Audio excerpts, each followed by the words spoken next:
The message arrived at 9:17 p.m. I remember the exact time because I stared at it for a long time, waiting for it to change. "You're not invited to the launch." That was it. No explanation, no greeting, just a period at the end, like a door closing quietly. It was from Daniel, my boss, my mentor, my cousin. For 3 years I had worked beside him. I had believed in him before anyone else did. When the company was just a rented desk in a shared office and a dream too fragile to say out loud, I was there. I stayed late. I skipped weekends. I defended him at family dinners when Uncle said he was irresponsible. I told my parents he was building something visionary, and I meant it. The launch was supposed to be ours. That's what he had said in the beginning, our company. He used to say, smiling across the cluttered table covered in coffee cups and sketches. I never asked for my name on paper.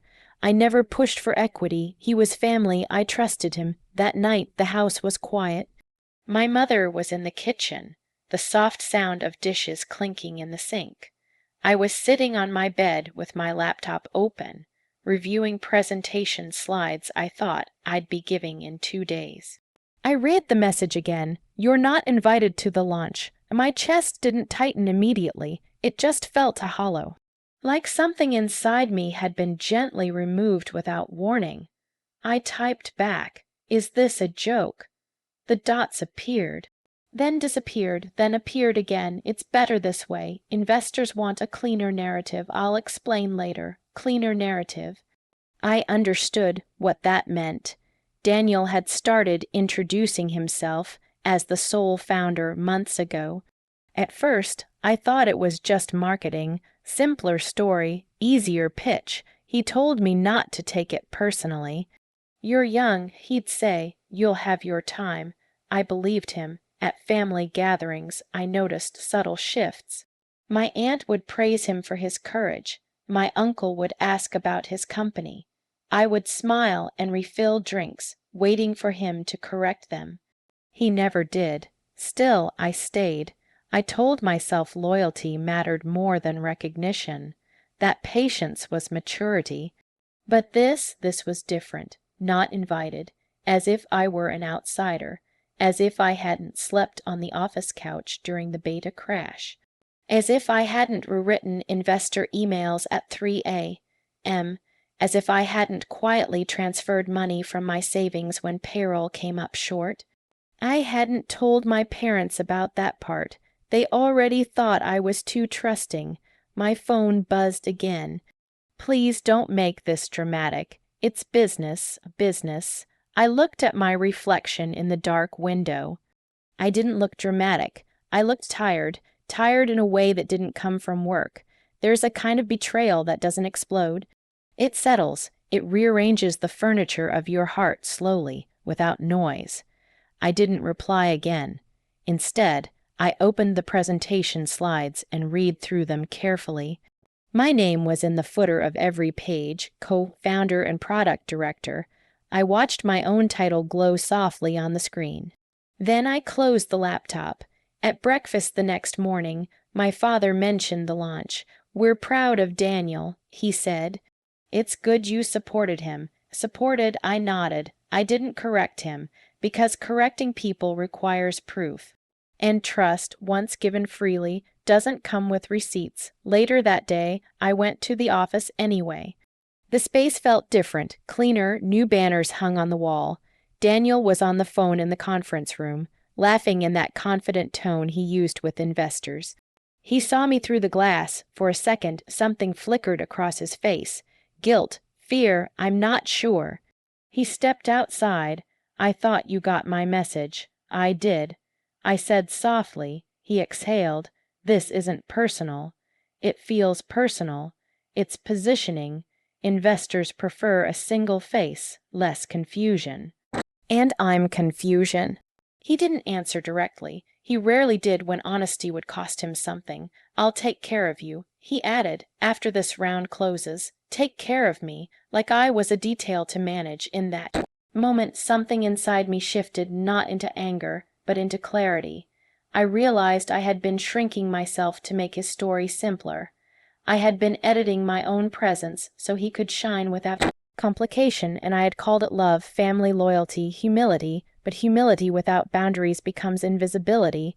I didn't argue, I didn't cry, I didn't raise my voice, I simply said, I hope the launch goes well. He looked relieved, almost grateful that I wasn't making it harder for him. As I walked out of the office, the late afternoon light felt unfamiliar on my skin. For the first time in 3 years, I wasn't thinking about his deadlines, his vision, his validation. I was thinking about something much quieter.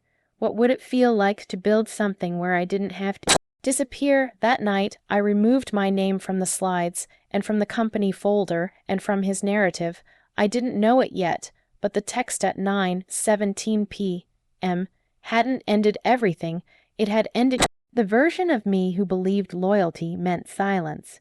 The launch photos were everywhere. 2 days after the event, my social media filled with polished smiles and champagne glasses. Daniel stood on stage in a navy suit, confident, radiant, alone. Behind him, the company logo glowed in soft blue light, the same shade I had chosen after weeks of testing color psychology charts at midnight.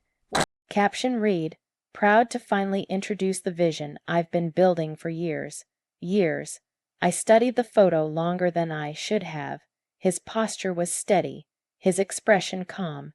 You would never know how many hands had carried that vision quietly behind him. I didn't comment. I didn't react. I closed the app. At dinner that night, my aunt said, we watched the live stream. Daniel was incredible. You must be so proud of him. I smiled carefully, yes. It was well done. She nodded, satisfied, and moved on to discussing the catering. It's strange how pain can feel loud inside you while the world continues at normal volume. Daniel didn't call me after the launch, not to thank me, not to explain. The silence stretched thin between us, fragile but intentional. A week later, he finally texted, "Hope you're okay.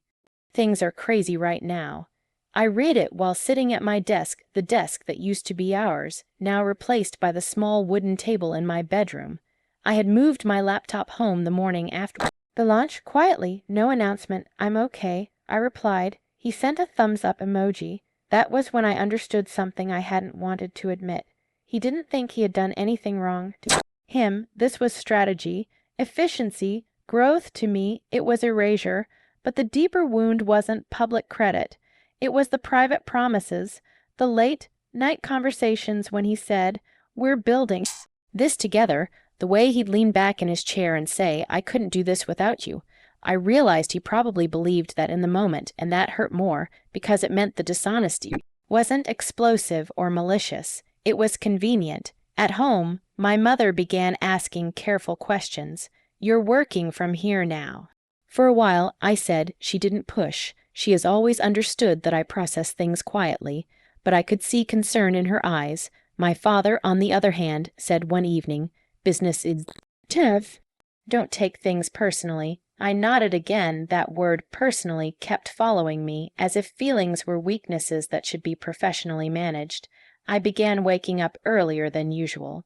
Not because I had to, but because my mind refused to rest. At 5 a.m., the house was silent, no expectations, no comparisons, just the soft hum of the ceiling fan. That was when I started opening old notebooks, sketches of features Daniel had dismissed. Ideas, he said, were too niche. Concepts I had set aside to keep alignment smooth. I read through them slowly. Some of them were still good. Better than I remembered. There's a moment in Betrayal when the pain stops being sharp and becomes instructive. I stopped replaying his words. Instead, I began observing patterns, the way he avoided direct answers, the way he framed decisions as temporary, the way he called exclusion positioning. None of it was dramatic, none of it was loud. It was gradual. I realized I had participated in my own disappearance. Every time I said, "It's fine," every time I told myself, "He'll acknowledge me later," every time I chose peace over clarity. Silence can be powerful, but it can also be permission. One afternoon, Daniel called unexpectedly. "I've been meaning to talk," he said. His voice sounded tired. "About what?" "There's been some confusion with a few investors. They're asking technical questions I can't answer alone. I might need you to join a call next week. Need. I let the word settle. I thought the narrative was cleaner without me. I said gently. He paused. That was just for the launch. I looked at the wall in front of me. The paint was slightly uneven where I had once taped up product timelines. Daniel, I said softly, when you told me not to come, it wasn't just about an event. He exhaled. Slowly, you're overthinking this. Maybe I used to, but not anymore. I hope the company succeeds. I told him, truly. But I can't step in and out of visibility depending on convenience. There was a long silence. You're making this emotional. He said quietly, no. I replied, I'm making it clear. After we hung up, my hands trembled slightly, not from fear, from unfamiliar strength. Boundaries feel unnatural at first when you're used to being accommodating. That evening, I opened a blank document. At the top, I typed a name, not his, mine. I didn't tell anyone what I was planning, not my parents, not friends, not even myself fully.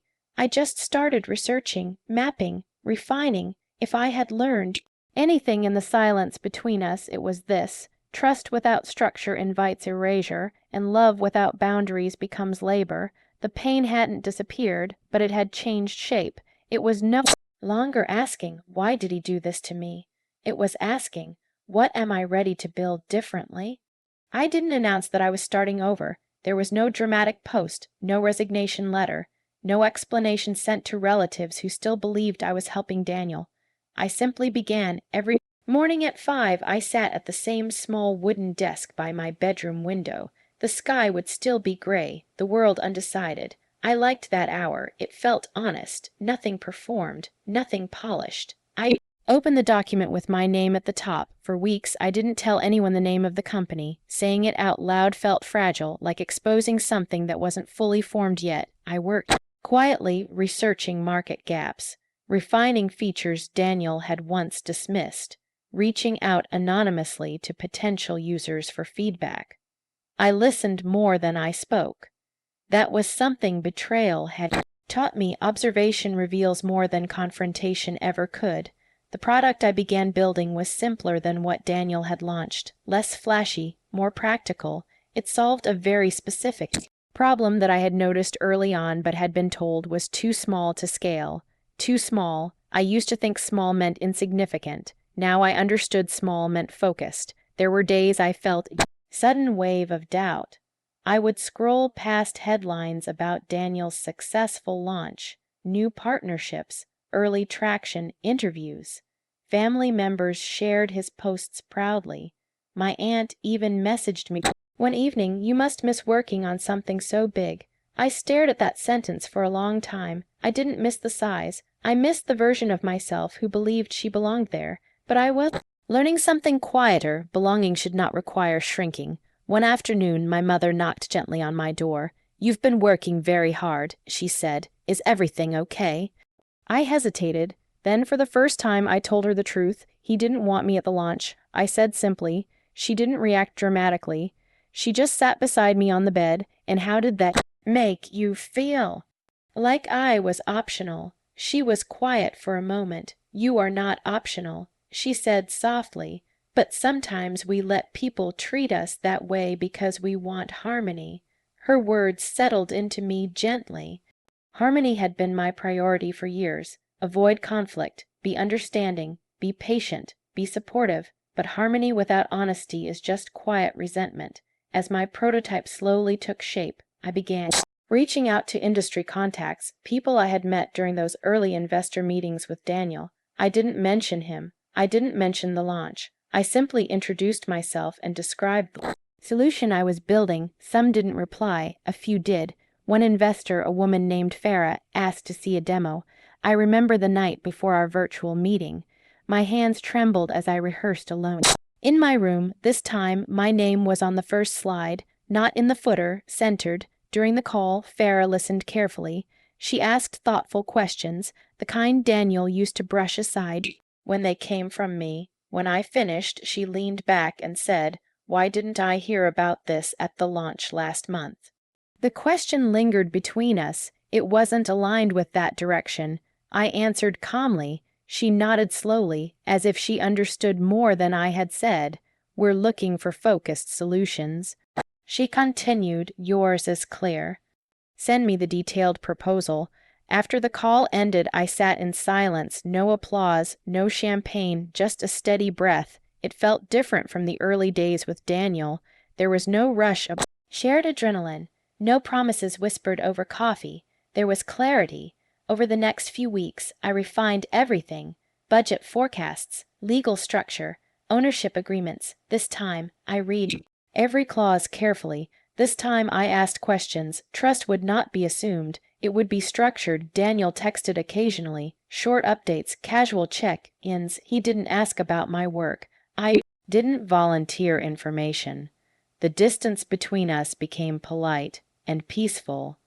There were moments when sadness would surface unexpectedly, like when I found an old photo of us in that first rented office, both of us smiling at something off camera. I didn't hate him, that surprised me. I understood him now. Ambition can make people afraid of sharing credit. Fear of losing control can turn gratitude into convenience. He hadn't set out to erase me. He had simply chosen himself when it mattered, and I was learning to do the same. 1 month after the launch, Farah emailed again.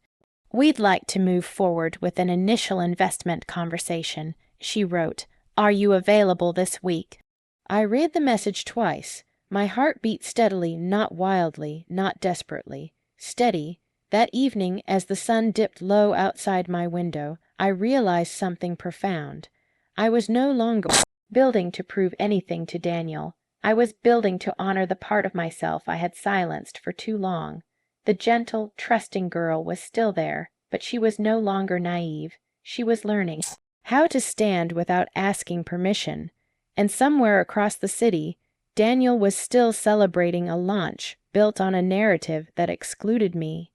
He didn't know that in the quiet hours before sunrise, I had been rebuilding my name, not loudly, not publicly, but carefully, and this time no one would be able to edit me out. The first call came on a Tuesday morning.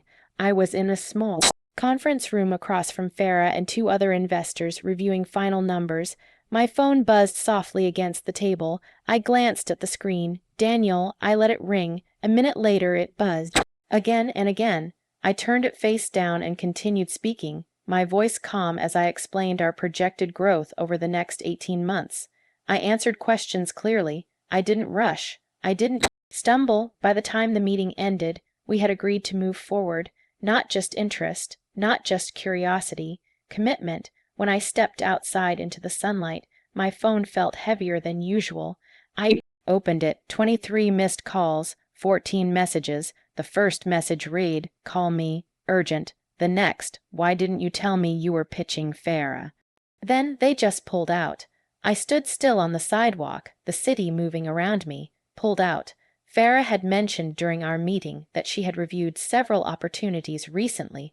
Decided to focus her capital. She hadn't given details. She didn't need to. I scrolled further. We need to talk. This is serious. Answer your phone. I didn't feel satisfaction. I felt something quieter, understanding. A week later, the number reached 93. 93 missed calls over 3 days, some in the middle of the night, some early morning, some back to back, as if persistence could undo what had already shifted. I finally answered on the 4th day. Hello. His breathing was uneven. Why didn't you tell me you were starting something? I didn't think I needed to. You pitched my investors. They're not yours. I said gently. They're professionals who evaluate opportunities. They pulled funding after meeting you. I didn't ask them to. Silence. For the first time in years, I could hear uncertainty in his voice. You could have warned me, he said. I closed my eyes briefly, warned him, as if my growth required permission. Daniel, I said carefully, when you told me not to come to the launch, that was a warning too. He didn't respond immediately. This isn't the same. He muttered, it is. I said softly, it's about visibility. About whose name stands at the front. Another long pause. I was protecting the company. He insisted, and I'm protecting myself. There it was, not anger, not accusation, just truth. He exhaled. sharply, so this is revenge. The word felt misplaced. No, I replied, this is independence. I didn't explain further. I didn't remind him of the nights I stayed, the savings I transferred, the promises he made. I didn't list the ways I had been quietly removed. He already knew, or maybe he was just beginning to. I never meant to hurt you, he said finally, his voice softer. I know, I answered, and I meant that. 2. Intent doesn't erase impact, but understanding intent can release resentment. After we hung up, I sat on a park bench near my office. The air was cool, steady. People walked past, absorbed in their own lives. 93 missed calls. Once that number would have made me feel powerful. Now it simply felt like consequence. Over the following weeks, news spread quietly. Daniel's company downsized, not collapsed, just adjusted. The narrative shifted from explosive growth to cautious restructuring. My company, on the other hand, grew slowly, intentionally. We hired a small team. Every contract was transparent, every contribution documented, every voice acknowledged in meetings. I made it a rule. No one would have to shrink for clarity. One evening, my father knocked on my office door, a real office now, modest but bright. I heard about Daniel. He said carefully, yes. He studied me. You seem peaceful. I smiled slightly. I am, and I was, not because he struggled, but because I no longer carried the weight of proving my worth. A month after our phone call, Daniel sent one final message. I hope we can be family again someday. I read it twice. Then I replied, we can. When respect is part of it. He didn't respond. That was okay. Some endings don't need dramatic closure. They just need distance. Looking back, the text at 9:17 p.m. was the moment everything cracked, but cracks let light in. They reveal structure. They show you where you were bending too much to hold something that wasn't holding you. I used to believe strength meant endurance, staying loyal, staying quiet, staying patient. Now I understand strength differently. Strength is leaving the room without slamming the door. Strength is building without announcing. Strength is answering. 93 missed calls with calm instead of anger. I didn't win. I simply stopped losing myself, and that, I've learned, is the quietest form of justice.